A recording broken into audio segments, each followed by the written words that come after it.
A kingdom of three orders, balanced on the backs of the many.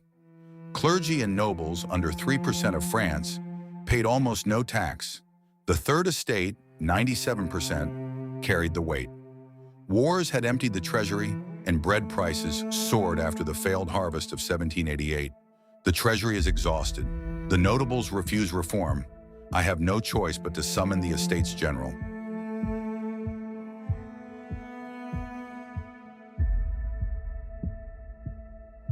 By 1789, France was drowning, not in water, in debt. Wars had emptied the treasury. Interest alone devoured a fifth of the budget. Yet the nobility and clergy paid almost nothing. The burden crushed the common people. I have called the Estates General. Let the kingdom's three estates assemble and find us the means to pay our debts.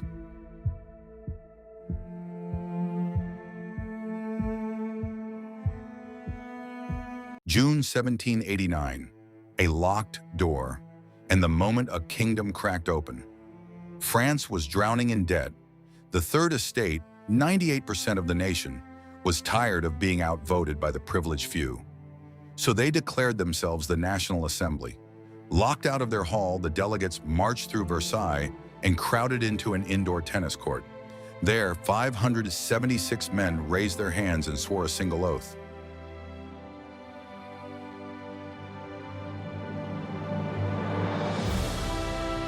Paris, July 1789. A fortress becomes the symbol of a king's tyranny. Bread prices soared. The king dismissed his popular minister Necker. Rumors spread that royal troops would crush the new National Assembly. The people needed weapons, and the Bastille held 250 barrels of gunpowder. On July 14th, nearly 1,000 Parisians marched on the Bastille. Inside, Governor de Launay commanded just over 100 soldiers. Negotiations failed. The crowd surged forward, and the courtyard fell into panic.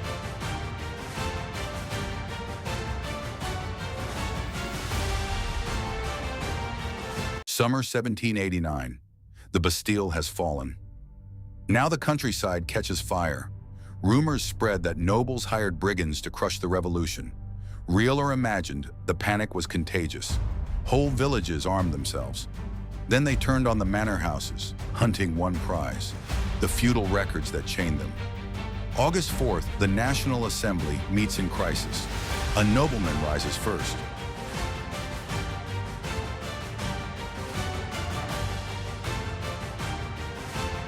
Summer 1789. France burns with revolution. What replaces a king's authority?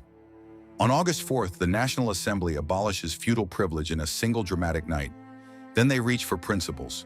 Lafayette drafts, Jefferson advises, Rousseau, Locke, and Montesquieu echo through the chamber. Men are born and remain free and equal in rights. I set these words to paper for France, and for all who would be free.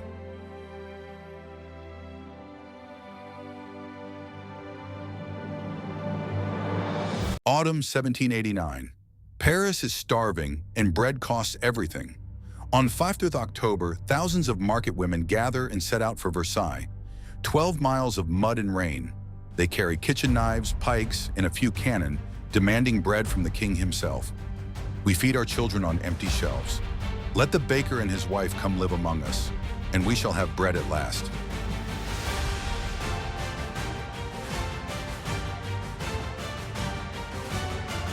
How do you turn an absolute king into a servant of the law? In 1789, revolutionary France tried. The Constitution of 1791 bound Louis XVI to an elected assembly. He could appoint ministers, but he could not declare war or tax alone. An elegant compromise on paper. But on the night of June 20th, 1791, the king fled. Disguised as travelers, the royal family rode for the Austrian border, hoping foreign armies would restore the old regime.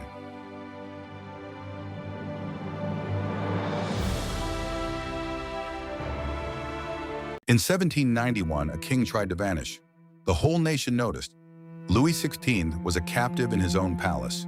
The revolution had taken his power, so he plotted to flee to loyal troops near the Belgian border, then summon foreign armies to restore his throne. If I can reach Montmedy, I will speak as a true king again.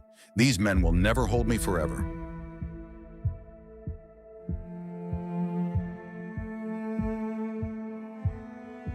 1792. Revolutionary France is ringed by kings who want its head. In April, France declares war on Austria. The first campaigns collapse. Officers defect, armies crumble. Then Prussia's Duke of Brunswick threatens Paris with total destruction if the king is harmed. The threat backfires. On August 10th, 20,000 armed citizens storm the Tuileries. The Swiss Guard is overwhelmed. The 1,000-year monarchy falls in a single day.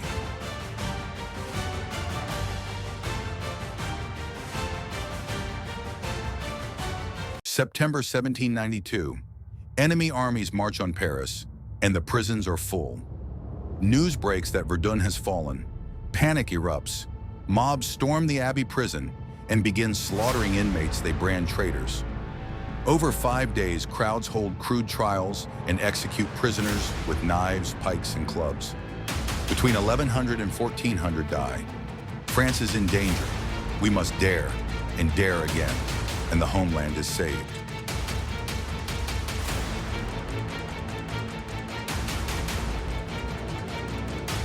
The most powerful king in Europe now waited in a tower, on trial for his life. By 1792, the revolution had stripped Louis XV of his crown. A hidden iron chest revealed his secret letters to foreign courts.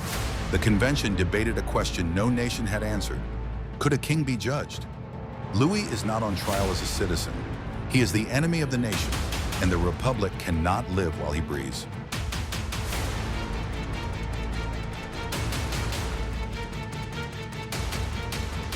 A soft-spoken lawyer who once fought the death penalty would soon embody it.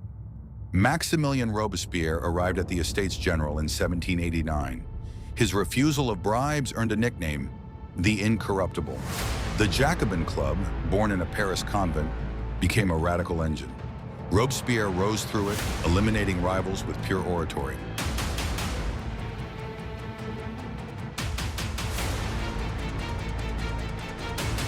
A revolution born for liberty turned to fear, and the blade never rested. By 1793, King Louis XVI was dead, France at war, and enemies seemed to lurk everywhere. From this paranoia rose Maximilien Robespierre, the Incorruptible, ruling through the Committee of Public Safety. Terror is nothing other than justice, prompt, severe, inflexible. To save the Republic, virtue must be armed.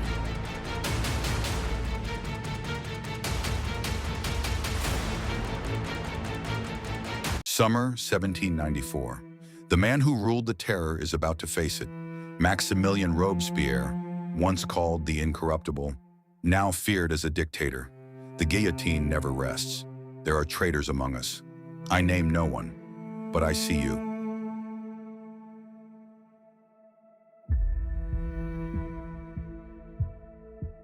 France survived the terror. Now 5 men would try to rule it. The Directory took power in 1795. 5 directors, 2 councils, a structure built to prevent tyranny. Instead, it built paralysis. The currency collapsed, the treasury emptied, and bread vanished from Parisian tables. Caught between Jacobin radicals and royalist plotters, the directors leaned on the army. In 1797, the military purged the legislature.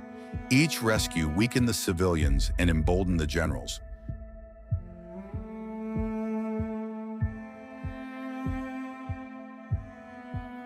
A 24-year-old artillery officer, one siege, the beginning of an empire. At the Siege of Toulon in 1793, Napoleon's artillery strategy forced the British and Spanish fleets to withdraw. He became a general at 24.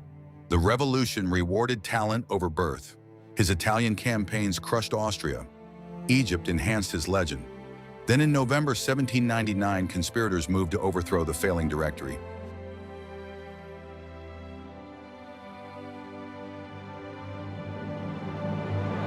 One revolution ended kings. Then it remade the entire world.